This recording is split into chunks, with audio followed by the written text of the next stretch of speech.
Welcome students, RBSC online classes की आपकी अपनी पाठशाला में स्वागत है आपका। कैसे हैं आप लोग? आपके 10th क्लास में एसएसटी के सिविक्स का चैप्टर 5 हमने स्टार्ट कर दिया है, जिसका फर्स्ट पार्ट आपने जरूर देख लिया होगा। फर्स्ट पार्ट में हमने डिस्कस किया था कि किस तरह से पॉपुलर मूवमेंट्स स्टार्ट हुए और दो बहुत ही शानदार एग्जाम्पल्स के साथ हमने पढ़ा था, और वो थे नेपाल में डेमोक्रेटिक मूवमेंट और बोलीविया का वाटर स्ट्रगल। ठीक है ना। नेपाल का जो डेमोक्रेटिक मूवमेंट था वो बहुत इंटरेस्टिंग था कि किस तरह से प्रो डेमोक्रेसी की स्टार्टिंग नेपाल में हुई, किस तरह से राजा ने उसको हटाया, किस तरह से वापस से लोकतंत्र स्थापित करने की जद्दोजहद चली और किस तरह से वहां पर फिर राजतंत्र का खात्मा हुआ। ये सब चीजें हमने पढ़ी। वहीं बोलीविया में हमने थोड़ा सा एक अलग स्ट्रगल देखा, अलग संघर्ष देखा, और हमने देखा कि किस तरह सरकार ने कोई गलत नीति बनाई और लोगों ने उसका विरोध किया। ठीक है ना। तो इस तरह से हमने कुछ चीजें सीखी कि क्या होते हैं स्ट्रगल जो होते हैं, या फिर जिनको हम संघर्ष कहते हैं, संघर्ष वास्तविकता में अगर वो जन संघर्ष है तो वो वास्तव में ही या तो सरकार की किसी गलत नीति के लिए होंगे या फिर किसी अच्छी नीति को एस्टैब्लिश करने के लिए होंगे। हमेशा जब जो भी जन संघर्ष हुए हैं, जन संघर्ष हमेशा ही किसी न किसी गलत चीज के खिलाफ हुए हैं, तो इसीलिए तो उनको संघर्ष कहा जाता है, लड़ाई कहा जाता है। ठीक है ना, क्योंकि वो उस गलत चीज को हटाने के लिए और अच्छी चीज को एस्टैब्लिश करने के लिए हुए हैं, जैसे नेपाल में हुआ था या फिर जैसे बोलीविया में भी हुआ था। थोड़ा फर्क है, नेपाल में जो संघर्ष हुआ था वो जनतंत्र स्थापित करने के लिए था, लेकिन बोलीविया का संघर्ष जो था वो चुनी हुई सरकार की गलत नीति के खिलाफ था। ठीक है ना। तो कुछ असमानताएं हैं, कुछ समानताएं हैं। दोनों ही जो संघर्ष थे वो सफल रहे, दोनों ही संघर्ष जन संघर्ष थे, दोनों ही संघर्ष किसी एक व्यक्ति ने स्टार्ट नहीं किए थे, दोनों ही संघर्ष जो थे वो स्वस्फूर्त जिनको कहते हैं कि सेल्फ इंस्पायर्ड थे। तो इस तरह से कई असमानताएं और कई समानताएं देखते हुए हमने दो संघर्ष पढ़े और उसके बाद में समझा कि क्यों लोग संघर्ष करते हैं। लोग हमेशा ही जो है अच्छे भविष्य के लिए संघर्ष करते हैं, चाहे उनका हो ना हो, उनकी आने वाली पीढ़ियों का हो। लोग हमेशा ही जनतंत्र के लिए संघर्ष करते हैं, लोग हमेशा अपने अधिकारों के लिए संघर्ष करते हैं। ठीक है ना। और इसके साथ साथ हमें इन संघर्षों से एक बात और पता चलती है कि जनता जो है वो हर चीज के लिए अवेयर है, हर चीज के लिए जागरूक होती है। तो चलिए इसी चैप्टर में, ये जो चैप्टर है आपका लोकप्रिय संघर्ष एवं आंदोलन, पॉपुलर स्ट्रगल एंड मूवमेंट, इसका अगला पार्ट पढ़ते हैं, जहां हम पढ़ेंगे एक नया आंदोलन जो है हच्चिको कत्तिको हच्चिको मूवमेंट। बहुत अजीब सा नाम लग रहा है, लेकिन उस भाषा में ये मूवमेंट जो है वो बहुत ही इंपॉर्टेंट मूवमेंट बन के सामने आया। कैसे सामने आया? सन 1984 में कर्नाटक सरकार ने कर्नाटक पल्पवुड लिमिटेड नाम से एक कंपनी बनाई। कब बनाई? 1984 में। ठीक है ना। इस कंपनी को लगभग 30,000 हेक्टेयर जमीन 40 सालों के लिए एक तरह से मुफ्त में दे दी गई। सरकार ने बनाई और सरकार ने क्या किया, इसी कंपनी को जमीन दे दी कि भाई ये जो जमीन है ये इस कंपनी के लिए है। इनमें से अधिकांश जमीन का इस्तेमाल जो है किसान अपने पशुओं के लिए चारागाह के रूप में करते थे। जो पॉस्चर्स होते हैं वो पॉस्चर लैंड था और उस लैंड को इस कंपनी के अधीन कर दिया गया। कंपनी ने इस जमीन पर यूकेलिप्टस के पेड़ लगाने शुरू किए। यूकेलिप्टस जो पेड़ होते हैं वो लगाने यहाँ शुरू किए। यूकेलिप्टस का पेड़ जो होता है वो आपको थोड़ा सा ध्यान में होना चाहिए कि कागज बनाने के लिए बहुत इंपॉर्टेंट होता है। यूकेलिप्टस की जो तने की लुगदी होती है ना, उससे कागज बनाया जा सकता है। तो इसलिए ये सोचा गया कि यूकेलिप्टस के पेड़ लगाएंगे और उसके बाद में कागज की भी कंपनी जो है सरकारी शुरू कर देंगे। इन पेड़ों का इस्तेमाल कागज बनाने की लुगदी तैयार करने के लिए किया जाना था। और सन 1987 में, देखिए 84 में ये प्रोसीजर शुरू हुआ और 1987 में कित्तिको हच्चिको यानी कि तोड़ो और रोपो इस नाम का एक आंदोलन शुरू हुआ। इसमें अहिंसक प्रतिरोध का रास्ता इख्तियार किया। लोगों ने यूकेलिप्टस के पेड़ तोड़े और इनकी जगह वैसे पेड़ों के बीज लगाए जो जनता के लिए फायदेमंद थे। यूकेलिप्टस जो है वो उद्योगों के लिए तो यूजफुल होता है, लेकिन कहीं बाकी किसी लोगों के लिए यूजफुल नहीं होता, क्योंकि उससे चारा नहीं मिलता, उसकी लकड़ी को जलाने में काम में नहीं लिया जाता।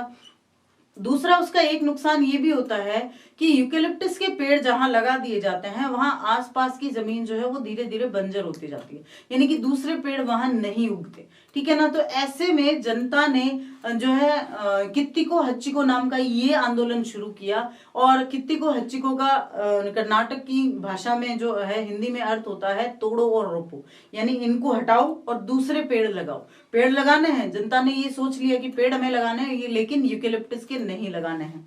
ठीक है। In 1984, the government of Karnataka formed a company named Karnataka Pulpwood Limited. About 30,000 hectares of land was given to this company free of cost for 40 years. Most of this land was used by farmers as pasture for their livestock. Livestock मतलब जो जंतु होते हैं, जानवर होते हैं, जो पशुधन होता है उसके चरागाह के रूप में। The company started planting eucalyptus trees on this land. These trees were to be used for making paper pulp. Pulpwood है कंपनी, तो वो पेपर पल्प बनाने के लिए काम करेगी। In 1987, a movement called Kittiko Hachiko, meaning break and plant, started. In this, the path of non-violent resistance was adopted. People plucked eucalyptus trees and planted seeds of those trees in their place, which were more beneficial to the public. तो लोगों ने एक ऐसा रास्ता इख्तियार किया जो थोड़ा अजीब लगा लेकिन वास्तव में बहुत फायदेमंद था कि यूकेलिप्टस को हटाकर उसकी जगह दूसरे पेड़ों के बीज लगा दिए गए। ठीक है। अब हम समझते हैं, तो आपने ये चीज समझी कि किस तरह से लोगों ने नॉन वायलेंस का रास्ता भी इख्तियार किया और अपने लिए जो है संघर्ष का एक जमीन तैयार कर ली, और वो आंदोलन काफी सफल रहा। बाद में कर्नाटका को वो कंपनी बंद करनी पड़ी, कर्नाटका सरकार को, और इस तरह वही जमीन जो है वो लोगों के चारागाह के लिए, या जिसको कह सकते हैं कि वन क्षेत्र के रूप में घोषित कर दी गई। अब पढ़ते हैं कि क्या होता है मोबिलाइजेशन एंड ऑर्गेनाइजेशन। लामबंदी और संगठन क्या होता है। मोबिलाइजेशन यानी लामबंदी। लामबंदी क्या होता है? लामबंदी का मतलब होता है इकट्ठा करना। मोबिलाइजेशन यानी अपनी बात सब तक पहुंचाना और फिर उनको इकट्ठा करना। आपने देखा होगा कि भारत में बहुत सी पार्टीज हैं, पॉलिटिकल पार्टीज हैं, और कई सारे लोग उन पॉलिटिकल पार्टीज के मेंबर हैं। तो कैसे वो मेंबर बन जाते हैं? कुछ तो होता होगा ना, तो वो क्या करते हैं, वो अपनी बात को पहुंचाते हैं। तो इस तरह अपनी बात को पहुंचाना लोगों तक और फिर बाद में उनको अपने साथ करना, ये कहलाता है मोबिलाइजेशन एंड ऑर्गेनाइजेशन। नेपाल के जन संघर्ष में राजनीतिक दलों के अलावा भी बहुत सारे संगठन शामिल थे।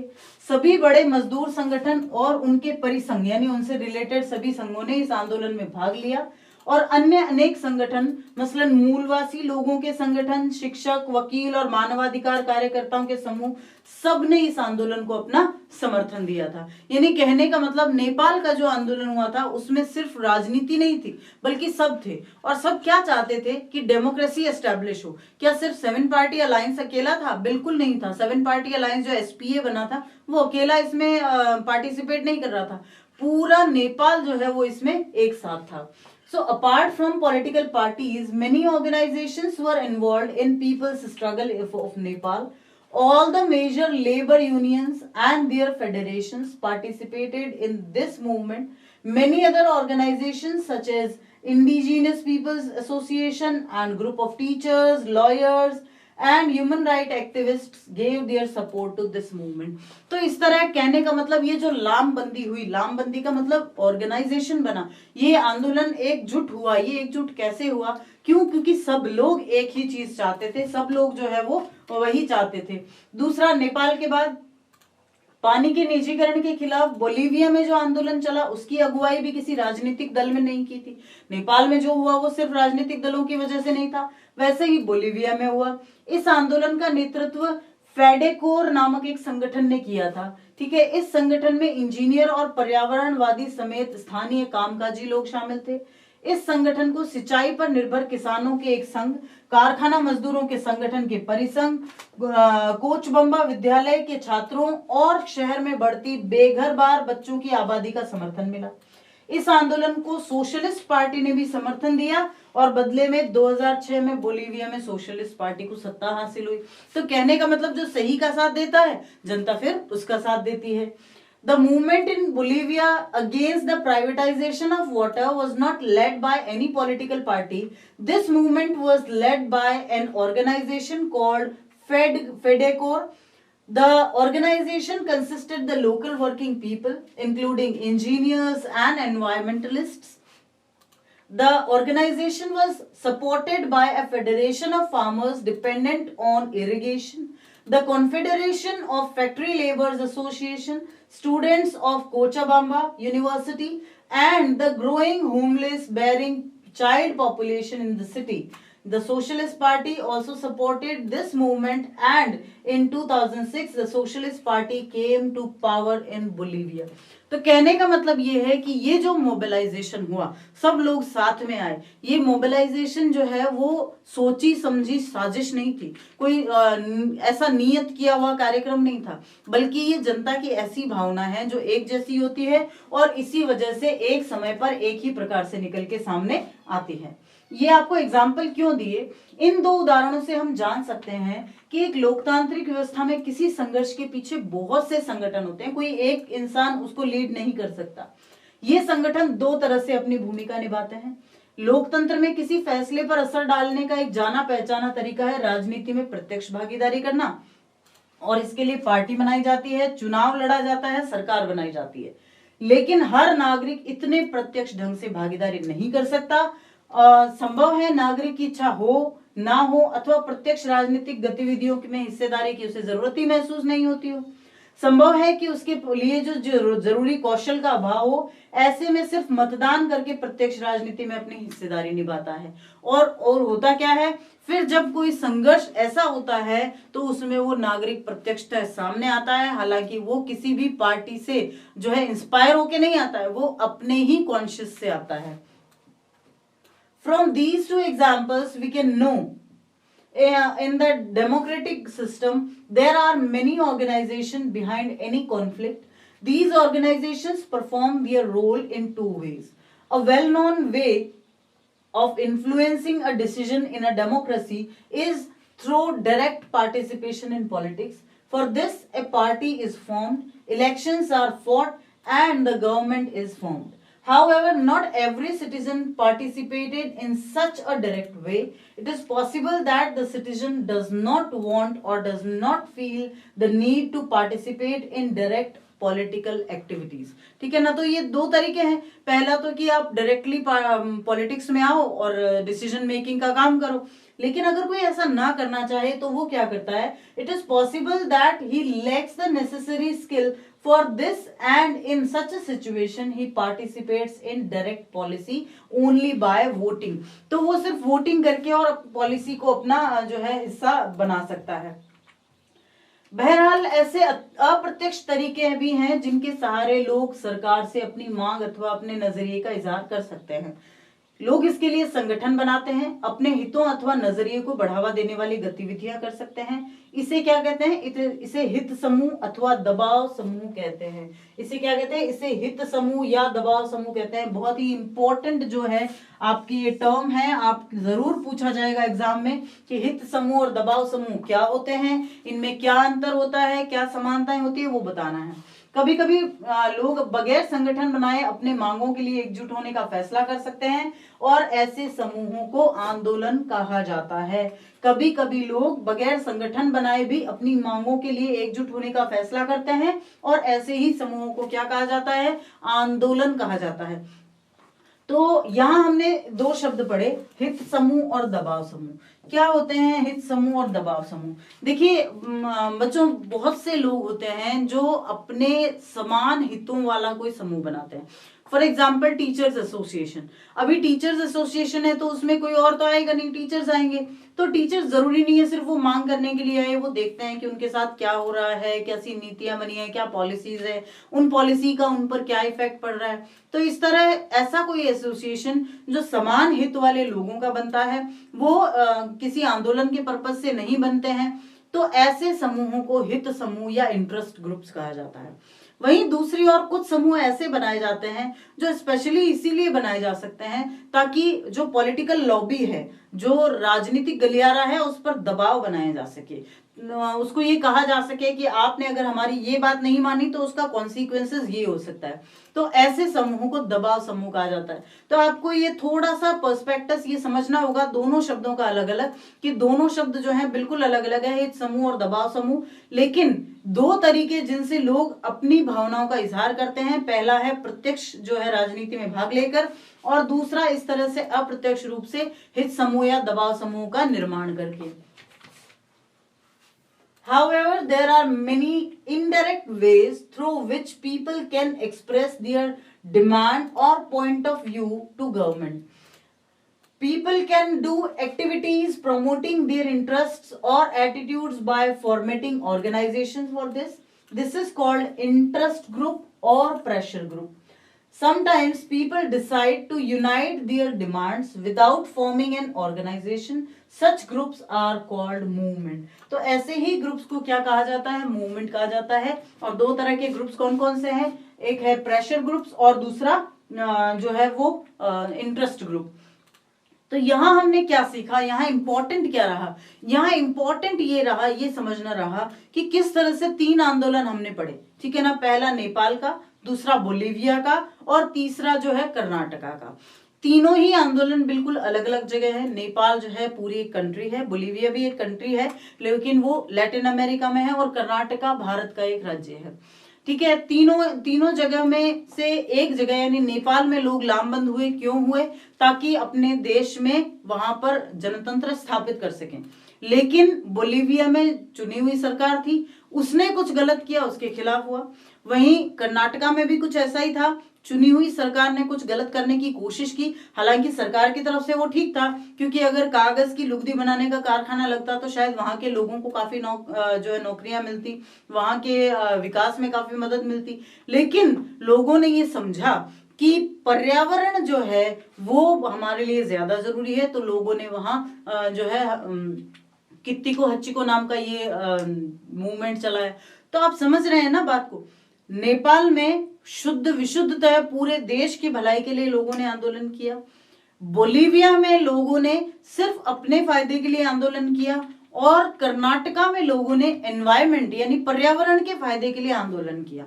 तो यानी आंदोलन जो होता है उसका मकसद अलग अलग तरीके का हो सकता है, लेकिन आंदोलन जब किया जाता है तो वो किसी भी तरह से किसी और चीज से प्रेरित नहीं होता, वो हमेशा स्वस्फूर्त होता है। ये शब्द आपको अच्छे से याद रखना है, क्योंकि कई बार क्या है कि शब्द ऐसे आ जाते हैं और आपको समझ में नहीं आता कि इसका मीनिंग क्या है। तो ये एक शब्द है स्वस्फूर्त।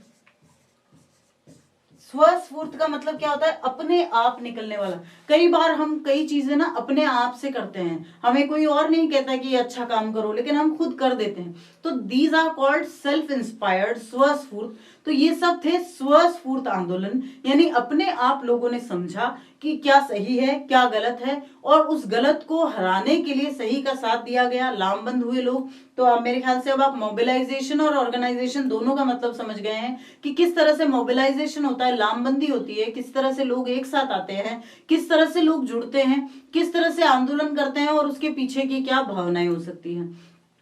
तो जहां ये तीनों आंदोलन जिस तरह से हुए, उस तरह से लोगों ने ये समझा कि किस प्रकार से हम गलत को जो है वो दरकिनार करके और सही को सामने ला सकते हैं, जहां चाहे वो नेपाल हो, चाहे बोलीविया हो, चाहे कर्नाटका हो, ठीक है ना। तो जिनमें से दो में से तो चुनी हुई सरकार थी, लेकिन उनकी नीतियों के खिलाफ आंदोलन किए गए। इसी तरह के आंदोलन और भी कई सारे हुए हैं। आपने चिपको आंदोलन के नाम सुने कि वहां पेड़ काटने के लिए परमिशन दी गई, लेकिन लोगों ने पेड़ से चिपक कर अपनी जान देना ज्यादा जरूरी समझा। तो ऐसे में चिपको आंदोलन हुआ। नर्मदा बचाओ आंदोलन आप पढ़ रहे हैं, नर्मदा बचाओ आंदोलन इस चैप्टर में भी आप बाद में पढ़ेंगे बहुत ही विस्तार से, क्योंकि वो भी बहुत ही फेमस एक मूवमेंट रहा है। जो सरदार सरोवर बांध गुजरात में बन रहा है, उसके खिलाफ नर्मदा बचाओ आंदोलन शुरू हुआ। बहुत से आंदोलन हैं। तो समझना आपको ये है कि ये आंदोलन जो होते हैं वो क्यों होते हैं, उनके पीछे की धारणा क्या होती है। उनके पीछे की धारणा हमेशा गलत को सही करने की होती है। किस तरह से वो लोग मोबिलाइज होते हैं, लामबंद होते हैं, एक साथ आते हैं, और किस प्रकार से वो विरोध करते हैं। और यहाँ एक बात और समझने की है कि अधिकांश इस तरह के जो आंदोलन सफल हुए हैं वो नॉन वायलेंट रहे हैं, वो अहिंसावादी रहे हैं। हिंसावादी आंदोलन कहीं ना कहीं असफल हुए हैं। इसमें आप श्रीलंका में लिट्टे का उदाहरण ले सकते हैं। लिट्टे जो आपने पिछले चैप्टर में पढ़ा था ना, लिट्टे लिबरेशन टाइगर्स ऑफ तमिलीलम, तो किस तरह से लिट्टे को वहां की सिंघाला सरकार ने हराया सिविल वॉर में और फिर वहां से खदेड़ दिया। तो उनको मिला भी कुछ नहीं, उन्होंने संघर्ष भी खूब किया, अपनी जानें गंवाई, लेकिन उनको मिला कुछ नहीं।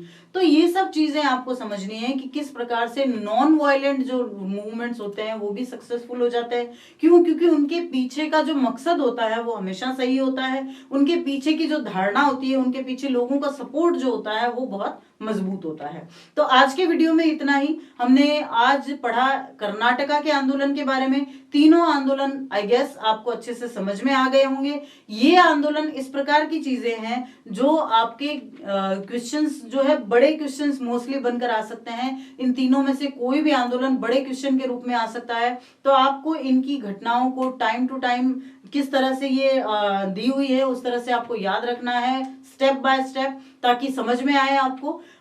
इसमें से भी नेपाल का आंदोलन बहुत इंपॉर्टेंट है, तो आपको अच्छे से याद कर लेना है तारीखों के साथ। अगर आपने नहीं देखा है तो पिछला वीडियो देखिए, क्योंकि उसमें नेपाल के आंदोलन को बहुत ही अच्छे तरीके से समझाया हुआ है, पूरी उसकी डेट शीट के साथ। तो देखते रहिए और बने रहिए हमारे साथ। जल्दी ही मिलेंगे इसी चैप्टर के अगले पार्ट में। तब तक के लिए थैंक यू।